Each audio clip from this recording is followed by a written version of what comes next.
Subscribe Musa Kastu Sobat Ngari. Sebenarnya saya menyampaikan ini antara layak dan tidak layak ya. Saya nggak tahu karena kan saya nggak mau dianggap mempolitisasi. Cuma yang jelas Sobat Ngarit itu sudah dipandang loh Mas. Sama Mas Buya, sama Mas Iya. Hakim, sama Mas Raffi Ahmad, Mas Eko Patrio. Mas Eko Patrio, sama banyak sekali ya. Terus dari teman-teman kementerian, dari Menko Pangan, Menteri Perdagangan, Menteri Ekonomi Kreatif itu sudah menganggap itu semua. Saya menyuarakan di Senayan, yang awalnya mereka juga nggak peduli, nggak tahu juga. Awalnya itu Sobat Ngarit apa, cuma saya nggak peduli, udahlah saya sampaikan aja. Tapi kan sekarang sudah dianggap menjadi suatu komunitas dan keluarga yang besar. Dan itu saya dihujat mati-matian, saya dihujat, saya dikata-katakan, katakanlah ya Sobat Ngarit yang besar, lainnya ditinggalkan. Tom Lee cuma mementingkan Sobat Ngarit doang.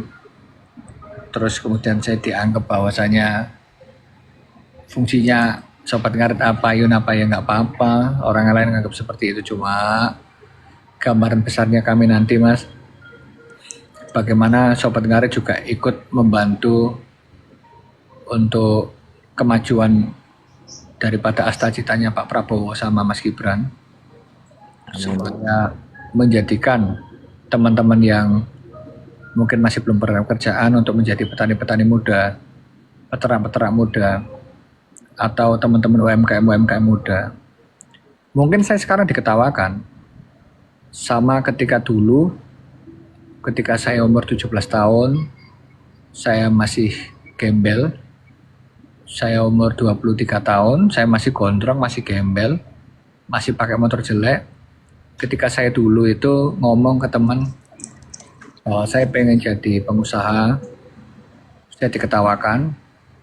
Ketika teman-teman saya sempat sharing bahwa menjadi DPR seperti apa, bahkan saya dicaci maki ya, maksudnya bahwa dulu tuh jangankan saya menjadi pengusaha Mas, mimpi jadi pengusaha pun saya nggak berani. Jangankan saya dulu berbicara mengenai DPR, mimpi jadi DPR kota kabupaten aja saya nggak berani. Siapa sangka hari ini saya menjadi sampai hari ini Mas Cemerlang.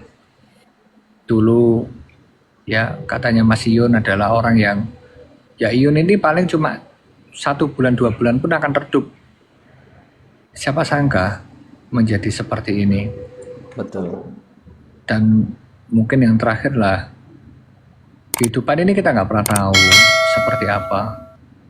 Siapa sih Mas yang menyangka Mas bahwa orang-orang Jawa Timur yang dulu itu manggung itu cuma bayaran 1 juta, 2 juta, 5 juta, sekarang bisa menjadi artis-artis top di Indonesia tanpa harus di panggung televisi.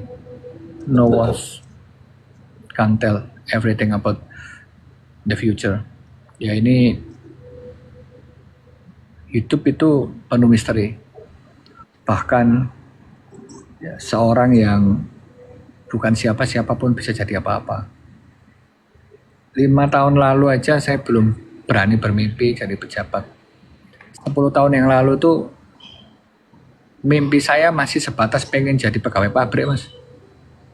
Siapa yang tahu dengan kehidupan seperti ini. Sekarang ini Ridho magang di tempat saya, Delva Digital sama Anas. Masya Allah. Kita lihat spirit daripada Ridho. Jadi dia mulai belajar lah arti kehidupan seperti apa. Anas itu juga orang Madura Mas, bukan orang Surabaya. Roni juga orang Jombang Mas. Ya, dulu ada teman kita, sahabat kita namanya Gilga juga dari Madiun. Mas Jani Caknan juga dari Ngawi. Hasan itu juga bukan dari kota besar. Tapi siapa yang tahu? Saya bukan dari Surabaya. Saya dari Mojokerto Mas. Kota kecil yang tanahnya sampai hari ini pun harganya cuma 200.000 per meter. Untuk menjadi saat ini, siapa yang nggak tahu? Nggak ada yang tahu masa depan seseorang, Mas.